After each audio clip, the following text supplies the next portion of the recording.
Have you ever felt like something just missed you? Like the opportunity came, but slipped through your fingers? Or maybe you've been waiting for that one thing to change your life, but it just hasn't arrived yet. What if I told you it has, but it's just not visible to your senses yet? What if what you're longing for is already on its way to you in motion, guided by something far more precise than chance? Neville Goddard taught that nothing happens randomly. Every event, every so-called coincidence, is connected to the inner world we shape through imagination. He believed that what we desire isn't far away, it's actually close. So close, in fact, that the only thing hiding it is our own lack of awareness. This is not just motivation, it's mental law. A law that's been quietly working behind the scenes of your life. You might not see the results now, but if your inner world is aligned, if your assumption is strong, then the result is already inevitable. It's coming, and it will find you. Not early, not late, but exactly when it's meant to. In this video, we're diving deep into the idea that everything is unfolding for you, right on schedule, even if it doesn't look like it. You'll discover why you're actually closer to your dreams than you think. You'll learn how invisible bridges are built by your assumptions, and you'll understand why delays are never denials, only necessary alignments. Neville once said, "Change your conception of yourself and you will automatically change the world in which you live." This isn't just a nice quote. It's the foundation of how divine timing works. You see, once you change your inner state, your outer world has no choice but to catch up. And that change, although unseen at first, is real. It's powerful. It's in motion the moment you decide it is. Now here's the twist. Most people give up too soon. They shift their assumptions. They get discouraged by what they see or don't see, and they cancel the very thing that was on its way. They don't realize that every desire has a destination point, and when you persist, when you hold the inner vision, regardless of what the outside world shows, it must arrive. Neville's life was filled with stories like this. A man needing work imagines shaking hands with a future employer, and weeks later it happens exactly as imagined. A woman longs for reconciliation and imagines being embraced once again, and months later the scene plays out in perfect detail. These weren't miracles. These were the effects of inner assumptions held firmly, unwaveringly until the outer world could no longer resist. So many people are searching for signs, looking for evidence, begging for confirmation, but the real power lies in knowing it's done, not hoping, not waiting in desperation, but walking in calm confidence that what you've imagined already exists. That's divine timing. Not magical, not mysterious. It's mathematical, precise, lawful, and faithful to your inner state. There's a quiet confidence that Neville had, because he didn't need to see the outcome to believe it was his. That's what we're exploring today. If you've ever felt frustrated, stuck, or like your desires are taking too long, this video is for you. It's going to show you why things aren't broken, why the path is being cleared, and why your only job is to remain faithful to the end. We'll look into Neville's principle of the bridge of incidents, those unexpected events that move you toward your desire without your conscious planning. We'll uncover why imagining from the end, not toward it, unlocks the flow of these events, and we'll explain how impatience, doubt, and fear are the only real delays in this process. It's not about working harder. It's not about chasing. It's about understanding the law and trusting that once set in motion, the outcome must appear. As surely as night follows day, your assumptions shape your future. If held firm, they will find you, always at the right time. Stay with us until the end of this video, because somewhere in what you're about to hear is the answer you've been needing, the key to help you release the doubt and walk with full trust in your unseen path. Welcome to Ignis Mindset, where we explore the powerful teachings of Neville Goddard and uncover the hidden mechanics of mindset and manifestation. If you find value in content that awakens your inner power and brings clarity to your spiritual path, be sure to subscribe and join our growing community. Your next breakthrough might be one idea away. Let's begin. Before we talk about how your dreams reach you, we must understand what actually sets them in motion. It's not just your desire for something, it's the state you occupy within. According to Neville Goddard, the law of assumption is the starting point for all manifestation. It works silently beneath the surface, regardless of what you believe about effort or timing. The moment you assume that something is already yours, something begins to shift. It doesn't matter if nothing has changed outwardly. What matters is the internal agreement you've made. You've accepted the desire as done. You've taken possession of it, mentally and emotionally. And now your world begins to move in response to that inner stance. Neville's words are clear. Assume the feeling of the wish fulfilled. This is not about visualizing a possibility. It's about living in the certainty of its reality. It's not hoping. It's not trying. It's entering the end scene of your desire and remaining there in thought, in mood, and in feeling. When you live from the end, you're not waiting anymore. You're not measuring time or watching the clock. You're dwelling in the experience. You're thinking as if it has already happened. And that state, pure assumption, sends a silent signal to the subconscious, which begins to align everything necessary to make it visible. It's a law, not a suggestion. And like gravity, it doesn't care whether or not you fully understand it. It simply works. Now, what happens after you assume the feeling? This is where the concept of the bridge of incidents appears. Neville explained that once you accept something as done, your reality starts to reshape itself. Not instantly, not magically, but through a chain of perfectly coordinated events. These events might look ordinary. They might even feel like setbacks. But each one is part of an invisible bridge, carrying you from where you are to where your assumption says you should be. Let's say you've assumed the feeling of wealth. You've imagined yourself financially free. To the outside world, your life may still look the same, but inside, you're already living in that new state. Then suddenly, a job opportunity comes up, or someone mentions a new path you hadn't considered. A chance meeting happens. A lost connection returns. Each of these small, disconnected moments becomes a link in the bridge. You don't have to build the bridge. That's not your job. Your only responsibility is to stay loyal to your assumption. The rest is handled by the subconscious, which orchestrates the external world in ways your logical mind couldn't predict. This is why Neville often warned against interfering with the how. If you try to force the process, you create resistance. But when you trust the law, you allow it to unfold in its own perfect way. The bridge is often invisible until you've crossed it. And only when you look back does it all make sense. That chance encounter, that delay that made you miss one opportunity but led you to something better. The moment that didn't feel right at the time, but brought the right person into your life later. The law works silently. Your job is not to question its pace. Your job is to persist in the feeling that it is already done. This is not easy at first. The senses scream that nothing is happening. The outside world may contradict your inner state. But Neville insisted that the inner world is the only reality. Dwell in the state until it hardens into fact, he said. That's where most people fall away. They don't dwell long enough. But those who do, who stay in the end regardless of what they see, eventually witness the unfolding. They walk across that bridge, often stunned at how precisely the pieces fit together. They say, I never would have imagined it happening like this. And that's the point. You don't have to.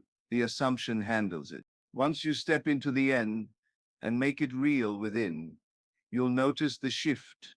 Your reactions change. Your mood adjusts, and those changes ripple outward. People treat you differently. New opportunities emerge. Problems dissolve or redirect. And yes, sometimes things appear to fall apart first.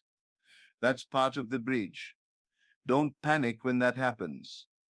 Often the old must clear to make room for the new. Stay faithful to your assumption. The unfolding is happening. Neville shared countless examples of this. People who received jobs, relationships, money, or healing simply because they dared to assume and persisted in that inner knowing. They didn't rely on outer proof. They relied on inner conviction. This is why the law isn't about trying harder or doing more. It's about being more internally, more convinced, more aligned, more present in the world of imagination than the world of the senses. The senses lie, they reflect the past, but assumption creates the future. So the next time you feel impatient or unsure, remember, if you've truly assumed the feeling of the wish fulfilled, the bridge is already being built. Events are moving. The pieces are in place. You might not see the whole picture yet, but trust that it's there. Stay in your end. Don't waver. The law is at work. And the fulfillment you've imagined is finding its way to you step by step, silently through the bridge of incidents. Patience is not just waiting. It is the quiet strength of trust. Trust in something you cannot yet see. Neville Goddard taught that true manifestation doesn't rush. It doesn't worry.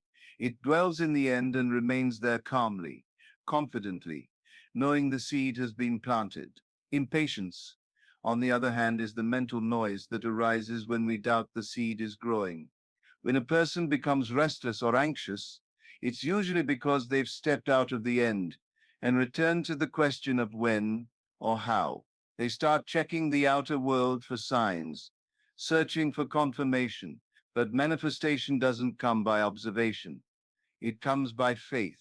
Neville repeatedly explained that once you have imagined something and felt it real, you must not disturb the process by looking for proof. The outer world is always a delayed reflection of the inner world.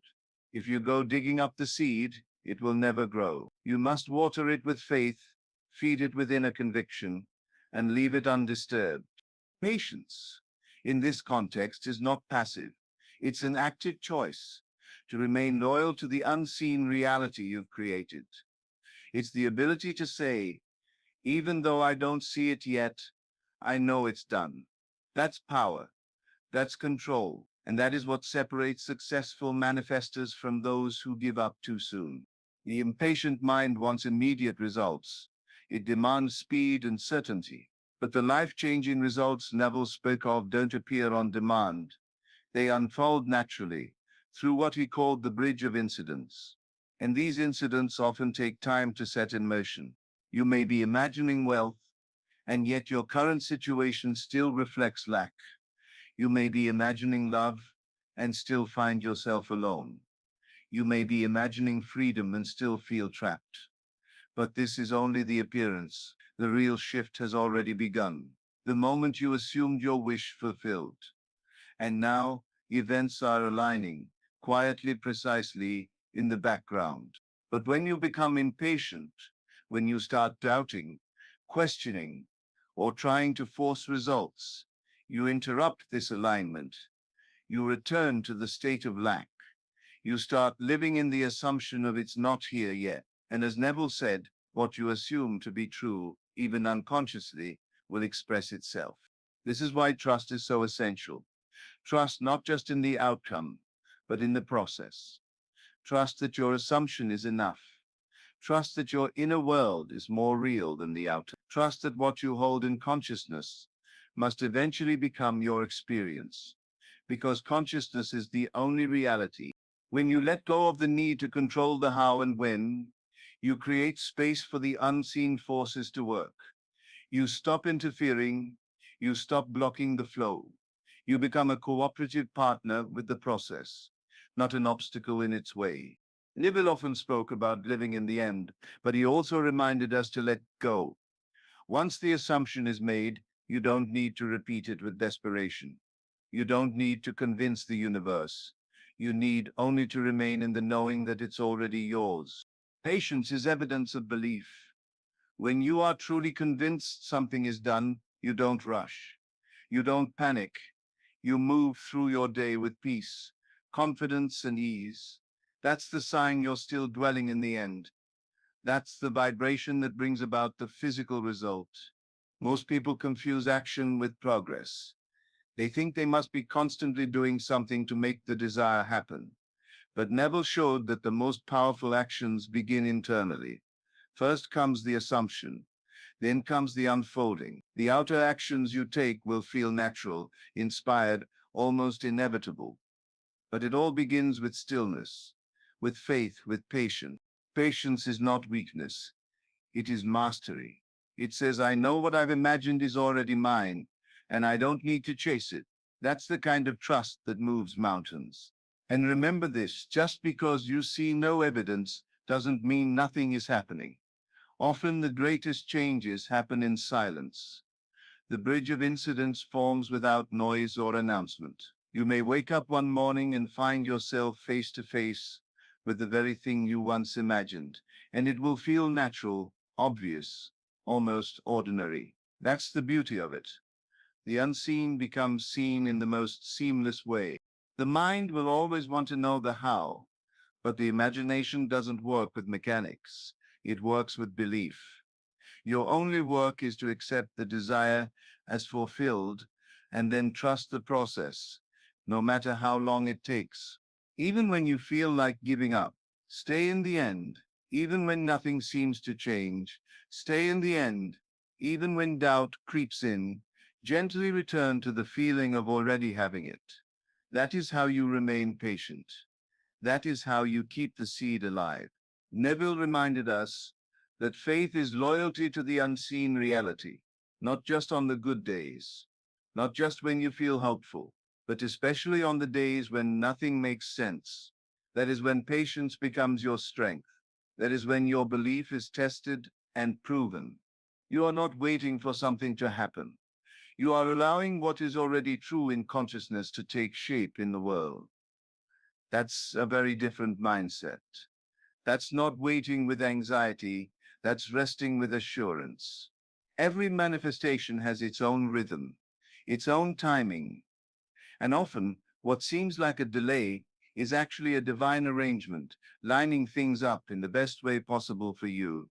The bridge is forming, the doors are opening, and your part is simple. Stay faithful, stay still inside, trust the unseen. So if you've imagined it and felt it real, know this, it is already on its way. The only thing you need now is patience, not passive hope, not constant worry, but firm, steady patience grounded in belief. That is the quiet power that brings everything to you. That is the energy of one who already knows it is done.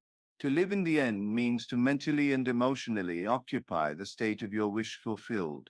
It means you no longer wait for something to happen. You claim that it already has. Neville Goddard taught that this single principle, when practiced faithfully, could reshape your entire world. When you live in the end, you stop reacting to your current conditions and begin responding from the future you've already accepted as fact within yourself. This is not pretending. It's not acting as if something is true in order to trick yourself. It's conviction. It's inner certainty. You are not begging or hoping. You are knowing. This knowing becomes the foundation of all that follows. Living in the end doesn't require effort. It requires assumption. If you desired something and truly believed it was yours, how would you think? How would you feel? How would you carry yourself? That's the state. That's what you return to over and over until it becomes your home. Many find it difficult at first because the outer world seems to contradict the inner vision, but Neville reminded us. The outer world is always the echo. It's never the source. It must follow your inner state, not the other way around. A simple technique to practice living in the end is what Neville called the act of congratulation. Imagine someone you trust saying to you, I'm so happy for you. You did it. Feel their joy, their sincerity. Then feel your own satisfaction, your inner peace. Let that become real to you. Hear it. Feel it. Let it settle deeply in your heart. Another technique is inner conversations. Speak to yourself as the person who already has the desire. Say things like, I'm so grateful this worked out for me, or I knew this would come. It was always mine.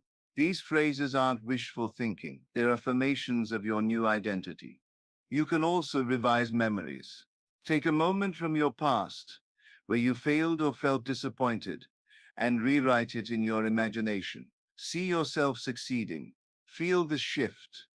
This clears emotional blocks and reinforces the state of success. Some people live in the end through simple visual scenes.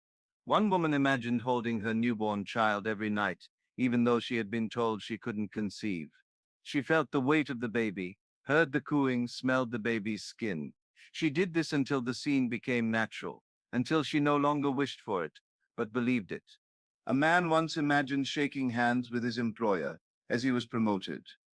He felt the handshake, saw the office, heard the words congratulations. Though nothing changed for months, he persisted in the scene. One day, out of nowhere, he was called into the office and offered the exact position he had visualized. There's a story of a woman who had been struggling financially for years. Every night she imagined herself checking her bank account and seeing a large balance. She didn't focus on how the money would come. She only focused on the feeling of security, of abundance. Within months, she received an unexpected inheritance. She hadn't even known it existed. Each of these people had one thing in common. They lived in the end. Not just once, but consistently. They returned to the feeling of fulfillment again and again, until it became their truth. They didn't allow the outer world to dictate their emotions. They dictated to the outer world through their inner state. The process is not always immediate. Sometimes the bridge of incidents is long and filled with subtle shifts. But those who succeed do so because they trust. They do not plant the seed and dig it up the next day to see if it's growing. They water it with belief. They nourish it with inner attention. Living in the end is a quiet rebellion against fear and doubt. It is choosing to believe in your inner vision more than the visible facts. It is walking by faith, not by sight. Neville never promised instant results. What he offered was certainty, that if you remain in the end must come.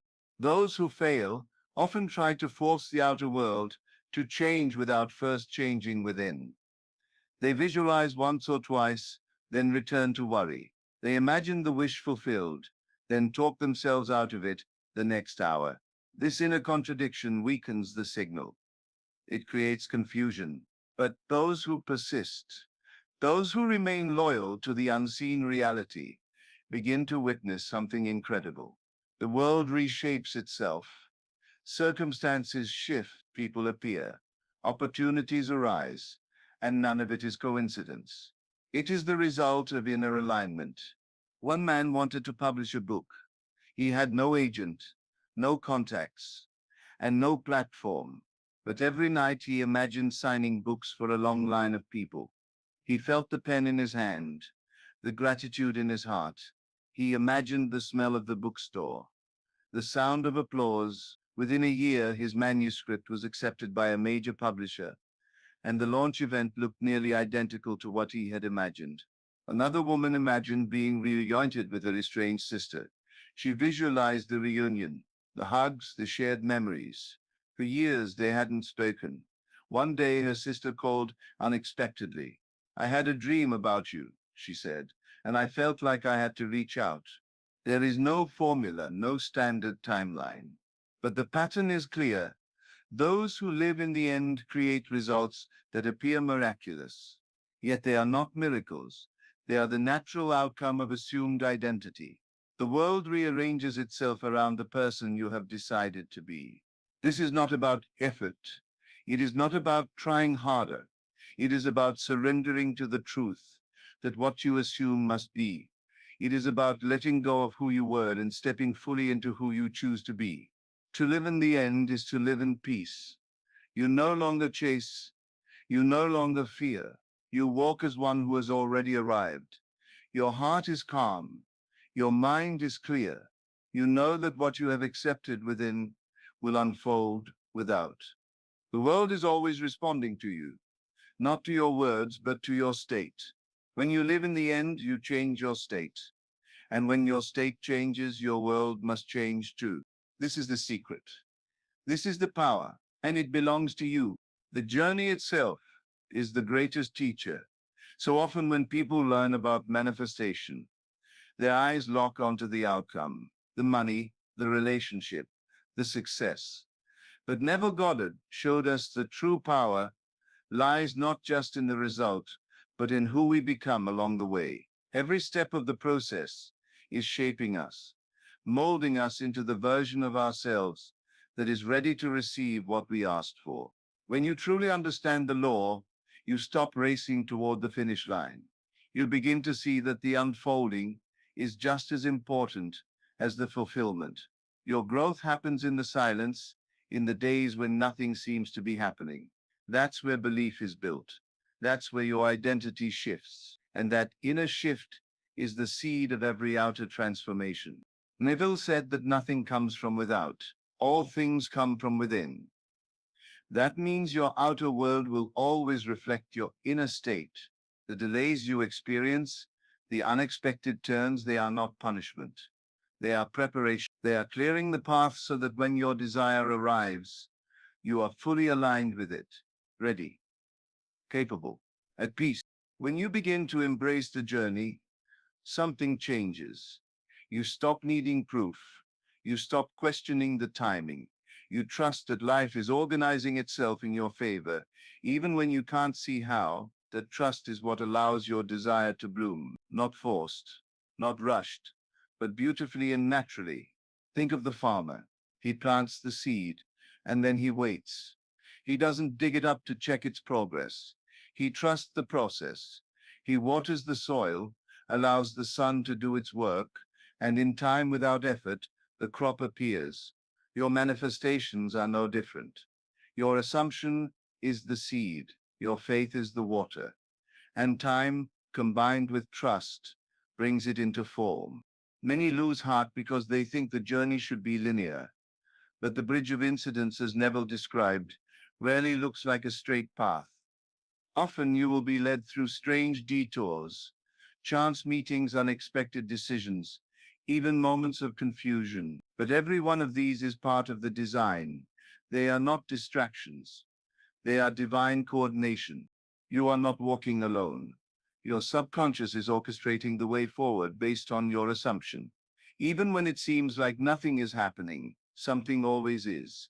Life rearranges itself to match your inner world. This is why patience is not passive. It is powerful. It says, I know it's coming because I have already received it in my mind. That kind of patience holds energy. It radiates calm confidence. It allows the journey to be a place of peace, not anxiety. And along this journey, you'll notice something else: transformation.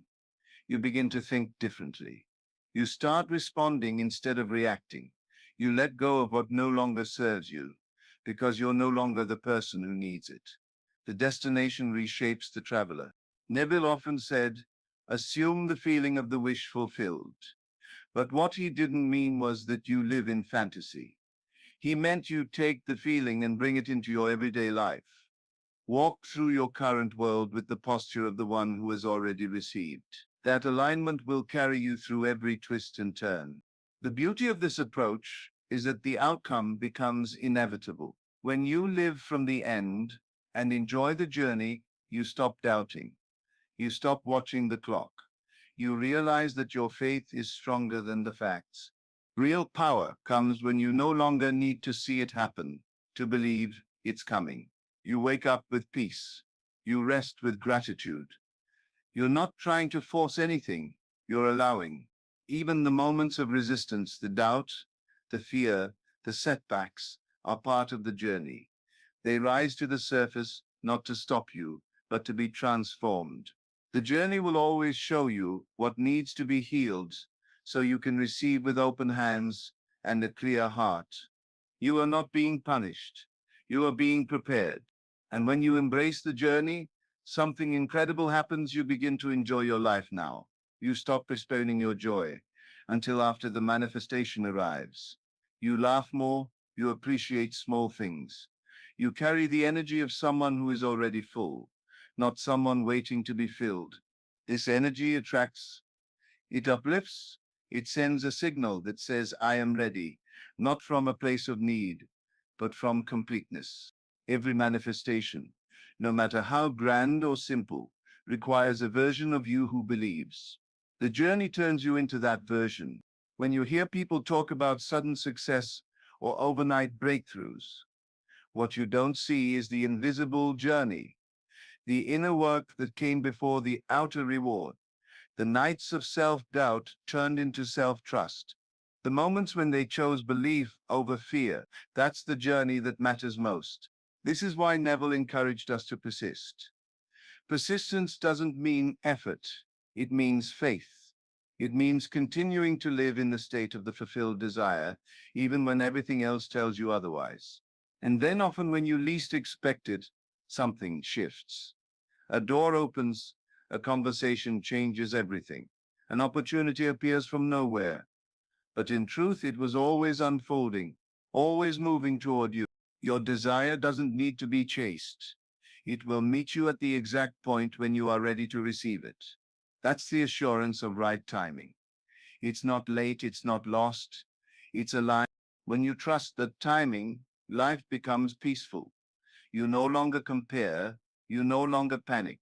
You stay in your lane, knowing that what is meant for you is on its way. That kind of trust is magnetic. It opens you up. It keeps you grounded. You no longer need to question, when will it happen?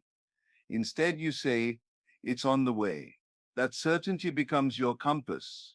And while you wait, not idly, but actively, you grow. You become. You transform. The end you imagine becomes the beginning of a new identity. You're not the same person who made the wish. You are the one who already received it, inwardly, and simply watches it unfold. This journey is sacred. It is where the real magic happens, not in the thing you're manifesting, but in the faith you build, the patience you develop, and the person you become. Your timing is perfect. Your path is unfolding. Trust it, walk it, embrace it, and let your heart be still.